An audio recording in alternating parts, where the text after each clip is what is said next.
정부는 내년도 예산안과 관련해 초혁신 경제, 기본이 튼튼한 사회, 안정과 국익을 위한 외교안보 등을 목표로 편성했다고 설명했습니다. 네.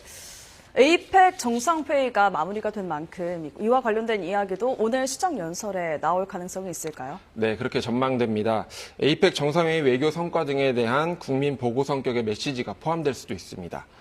앞서 이 대통령은 어제 에이펙 정상회의 일정을 마무리한 소회를 밝히며 국민께 감사를 전한 바 있는데요. 예. 이 대통령은 성숙한 시민의식과 협조 덕에 대한민국이 국제사회에서 더욱 신뢰받는 국가로 자리매김할 수 있었다고 말했습니다. 그러면서 앞으로 국민 여러분의 기대에 부응하며 대한민국의 위상을 높일 수 있도록 전력을 다하겠다고 밝혔습니다. 구체적인 회담 성과 등에 대한 내용이 시정연설에 담길 수 있습니다. 네, 시정연설에 앞서서 대통령은 보통 사전 환담을 갖는데요. 오늘도 진행이 됐죠? 네, 보통 오부 요인과 여야 지도부가 함께해서 사전 환담회를 갖는데요. 오늘도 사전 환담회는 이뤄졌습니다. 다만 국민의힘에서 불참한 것으로 보이는데요. 아침에 좀 불참을 예고했다고 하더라고요. 또 국민의힘에서 의원총회를 열고 시정연설 보이콧도 좀 예고한 것 같은데 일단 사전 환담회는 국민의힘이 없는 상태에서 진행된 것으로 보입니다. 사전 환담회에서는 경주 에이펙 정상회의 관련 이야기도 나왔을 것으로 보이고요.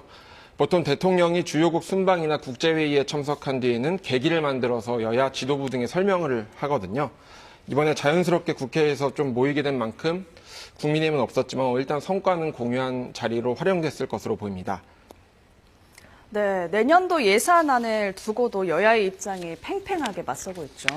네, 국민의힘은 표를 위한 정치적 이익을 극대화하기 위한 예산안은 반드시 삭감하겠다고 말하고 있습니다.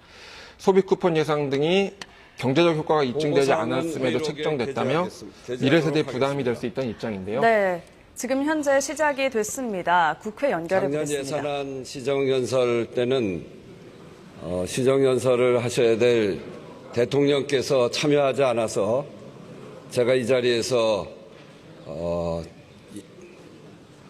다음해 1년의 예산을 시정보고하는 것은 대통령 그리고 정부가 국민의 삶을 1년 동안 어떻게 끌고 가야 갈 것인지, 국민의 삶을 어떻게 책임질 것인지를 보고드리는 자리, 당연히 보고해야 될 의무가 있는 대통령이 오지 않은 것은 유감이다.